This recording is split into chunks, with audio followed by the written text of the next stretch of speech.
First of all தலைவரை பற்றி சொல்லணும். என்னென்னா எல்லா விதத்துலேயும் ஒரு கிளியரான விஷன் இப்படி தான் இருக்கணும். சும்மா ஒரு ஒரு எல்லாத்துலேயும் காம்ப்ரமைஸ் பண்ணிவிட்டு, இல்லை நம்ம ஒரு பிளான் பண்ணிவிட்டு, ஒரு ஹிடன் அஜெண்டா வச்சுட்டு, அப்படி எந்த விஷயத்தையும் இல்லாத ஒரு clean personality and positive personality. அவர் மனசில் நெகட்டிவே கிடையாதுங்க. அதனால தான் வந்து எல்லா இடத்துலையும் அவர் பாசிட்டிவாகவே போய் சேர்ந்துருக்காரு. ஒவ்வொரு மக்கள் மத்தியிலையும், ஒவ்வொரு இண்டிவிஜுவல், ஒவ்வொரு குடும்பத்திலையும் போய் சேர்ந்துருக்கிறார். ஏன்னா அவர் மனசில் நெகட்டிவே கிடையாது. நெகட்டிவாக யோசிக்கவே மாட்டார். நீங்கள் என்ன தான் சொன்னாலும் அவர் பாசிட்டிவாக போயிட்டே இருப்பார். ரொம்ப க்ளீன் பர்சனாலிட்டி நான் பார்த்த வரைக்கும்.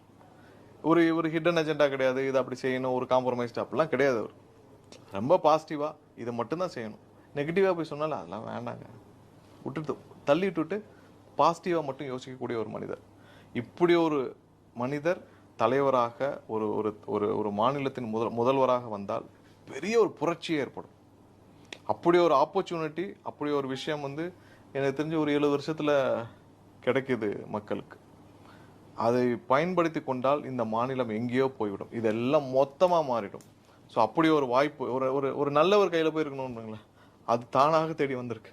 அது கண்டிப்பாக நல்லபடியாக முடியும். அடுத்த